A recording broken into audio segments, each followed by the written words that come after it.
Very good morning to everyone. In this module,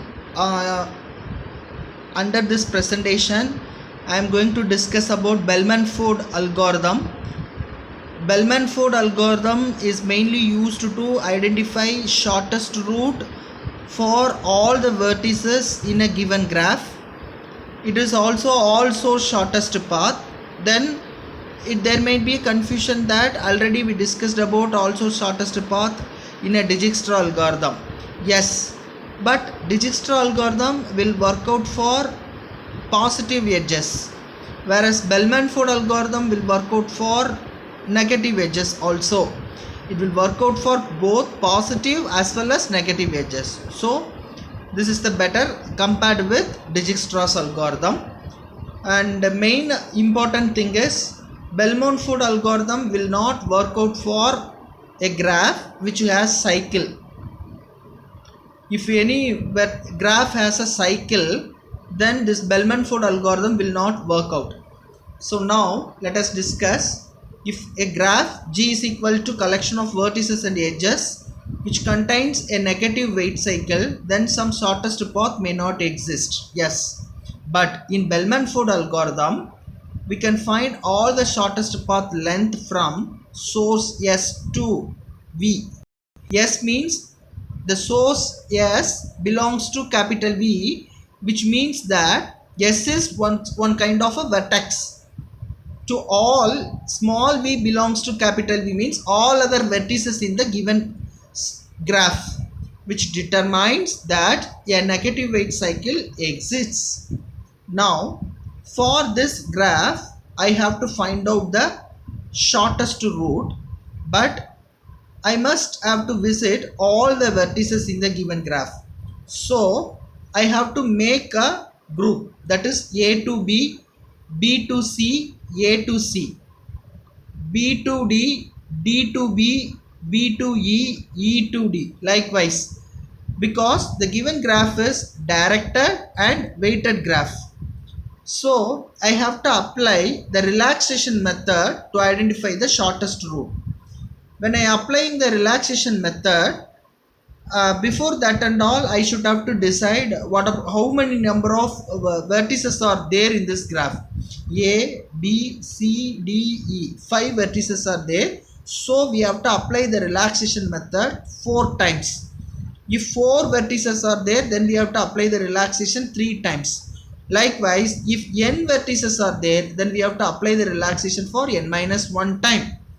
Initially, I will make 0 as the source vertex. Then the distance between source vertex with all other vertex will be infinity. Next, I have to apply the relaxation method. The relaxation method is, if A is U, B is V, then C of U comma V is minus 1. I'll repeat once again. If U is A and V is B, then C of U comma V is minus 1 in this given graph.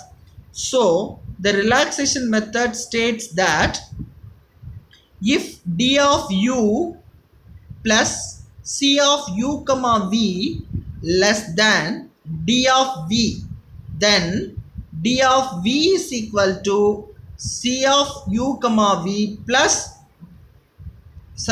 D of U. That is the relaxation method formula. I'll repeat once again. If D of U plus C of U comma V less than or equal to D of V, then D of V is equal to D of U plus C of U comma V. This method is called as relaxation method. I am going to apply this relaxation method in all the vertices in the given graph. For example, from A to B, if I am applying, then 0 minus 1 minus 1. Minus 1 is less than infinity. So the infinity at B will be replaced as minus 1. Then A to C, 0 to 0 comma 4. So 0 plus 4, 4. 4 is less than infinity. So infinity at C will be replaced as 4. Now minus 1 is at B. Then when I am adding minus 1 plus 3, 2. But already 4 is there in C. So that 4 will be replaced by 2. When you look it into this graph, you will get into know. Yeah, likewise it will be there. Then from B to D, how can we compute? Minus 1 plus 3, it will be 2. And from D to B, how can we compute? The value will be 1. So likewise, it has to reach all the vertices in the given graph. So at last, every vertex in the given graph need to be visited at least once. As I said before, there are 5 vertices are there. So 4 times we have to apply the relaxation. So, but some situation it need not go for 4 time relaxation. Either it might be get relaxation within 3 times or 2 times. So that is will be very excellent result when we are going for this Bellman-Ford algorithm. Thank you.